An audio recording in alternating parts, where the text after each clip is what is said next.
capture all this wasted heat and use it? Well, actually, you can. No way!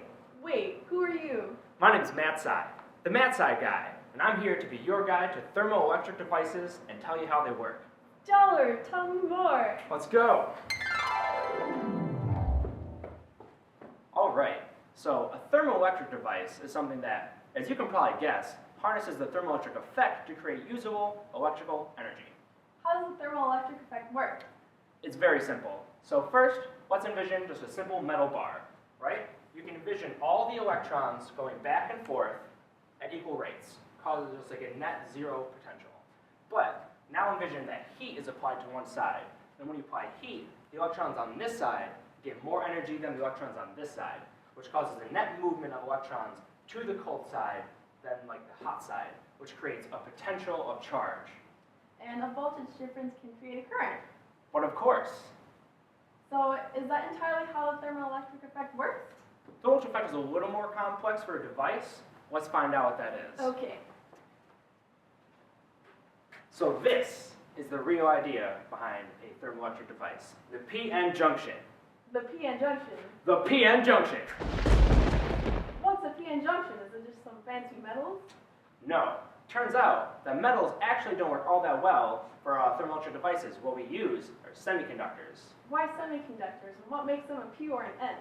We'll talk about why we have to use semiconductors in a little bit, but I can tell you all about being a P and an N semiconductor. Oh boy. So, to make an N-type semiconductor, all you need is a normal semiconductor and one of these. We put a little bit of those different atoms into the semiconductor. Wouldn't that change the chemical composition? No, you don't put nearly enough to change the composition, only enough to give a nice boost to the number of electrons in the semiconductor. This means there are far more electrons than before, meaning there are a whole lot more electrons sitting in the conduction band. And for the P-type, you put in one of these, which means that there's going to be far less electrons, which means there's going to be a bunch of missing ones, which we call holes. Okay, but why do you need those different types? Aha! Here's la piece de la resistance. We couple up these semiconductors like this, and then here's what happens. So remember when we said when you apply heat to one side, it causes a net flow of electrons? Yeah. So when you look at the N side, there are far more electrons moving to the cold side than there are electrons moving to the cold side in the P-type. This causes a net build of charge, like difference, which means that can lead to a pretty good voltage potential, which can lead to a pretty good current. Voila, a thermoelectric generator. Wow, so cool! I know, right? Oh, darn. Looks like I'm late for class. Hey, wait, do you want to come with me? Why not? Let's go! Just in time. Good morning, class. Today we will be talking about the history of thermoelectrics. The first pioneer for thermoelectrics was none other than Thomas Johann Seebeck. In 1821, he found out that a circuit made from two dissimilar metals with different temperatures would deflect a compass magnet. After careful examination, he found out that the temperature difference created electric potential. After more experimentation, he found out that the voltage was proportional to the temperature difference, and that proportionality constant is known as Seebeck's coefficient. Another notable discovery in the field was made by French physicist Peltier. He discovered that when a current is made to flow through a junction between two dissimilar conductors, A and B, heat may be generated or removed at the junction. The heat that was created was proportional to the electric current, and that proportionality constant was named Peltier's coefficient. Edmund Altenkirk derived the maximum efficiency for the thermoelectric generator and the performance of a cooler, given a set of optimal operating conditions. This relationship later developed into the figure of merit. Wow, that was so lit. Why don't we use thermoelectrics everywhere? I know just the person to ask that question. Let's go.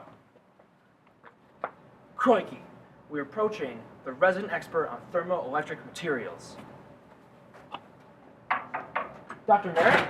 Oh, hello. I didn't see you come in. Welcome. Hi, we were just wondering if you'd be willing to explain to us more about the figure of merit of thermoelectric materials. Sure, I'd love to. The thermoelectric figure of merit, also known as ZT, is constrained by three factors. 1, the Seebeck coefficient, 2, thermal conductivity, and 3, electrical resistivity. Cool, how did those interact? Well, good thing I have a great demo already set up to show how these factors interact. Tasty! It really is tasty. For instance, each of these Oreos represents a factor of the figure of merit. This Oreo is electrical resistivity, Seebeck coefficient, thermal conductivity. Now, observe how, if you move one from its optimal position, the others move away from their ideal position. These factors are working against each other and constraining how the figure of merit can be. But wait, why do we need to use semiconductors? Why can't we just use metals? Well, to answer that question, we first have to understand the equation for ZT. On the numerator, we have temperature, Seebeck coefficient squared, and electrical conductivity, and on the denominator, we have thermal conductivity. Yeah, so even though metals have a very high electrical conductivity, they also have a very high thermal conductivity, which makes ZT very small. So what's a realistic goal for ZT? Well, I've heard that if we can get ZT to be about 3, they can become viable for like commercial applications like in refrigerators. You're right. Right now we're about at a ZT of 2 for using materials like copper to selenium. And we can't really improve Seebeck coefficient and electrical conductivity right now because they're pretty much maximized. However, if we could minimize thermal conductivity, we can maximize the gradient for temperature. So then we can maximize the current. Exactly. Yes, science! Do you know of any current prospects for finding a higher ZT? Well, currently researchers are investigating using thermoelectrics out of Zintal compounds because of their low thermal conductivity and unique phase changes allow the ability to tune electron transport. Also, research is being done on using liquid-like thermoelectric materials, which means they have fast diffusing atoms in a crystalline sublattice of another type of atom. These materials have low thermal conductivity and a really high ZT. Wow, my life is forever changed. How did we get here? I brought you here because I have something very special to give you. Gee, what is this? That is the material science tetrahedron. What? Where did it come from? The material science tetrahedron is everywhere. Okay, but what is it? The material science tetrahedron is one of the most powerful entity in the mat sci world and encompasses every aspect of material science. The material scientists use it to holistically assess new materials. The vertices for the tetrahedron are structure, processing, properties, and performance. All of which we've incorporated in our discussion of thermoelectrics today.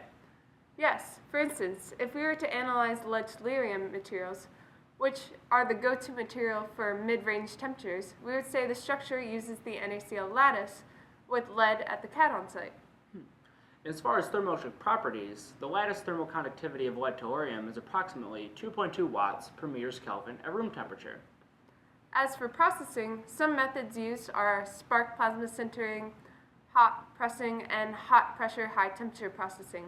Unfortunately, the mechanical properties fabricated from these methods needs further improvement. And for performance, the efficiency of thermoelectric materials are approaching numbers that would actually make them plausible for waste heat recovery. Our goal is $1 per watt, and one way to do this would be use cheaper materials or use cheaper manufacturing processes. So where do we actually use all this stuff? Well, thermoelectric generators have been used by the aerospace industry for decades. Yeah, isn't there a thermoelectric generator on the Mars rover? Well, yes, there is. They use a radioactive thermoelectric generator, which uses the waste heat released by radioactive material. Dope. Dope indeed. Thermoelectric materials are the hope to make the many heat-wasting systems, like our cars, more energy efficient.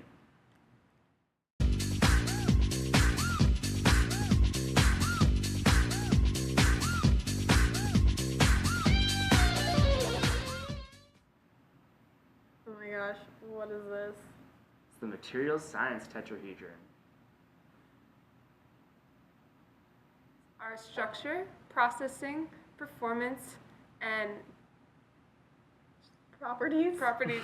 Well, yes, they use a radioactive thermoelectric generator, which uses the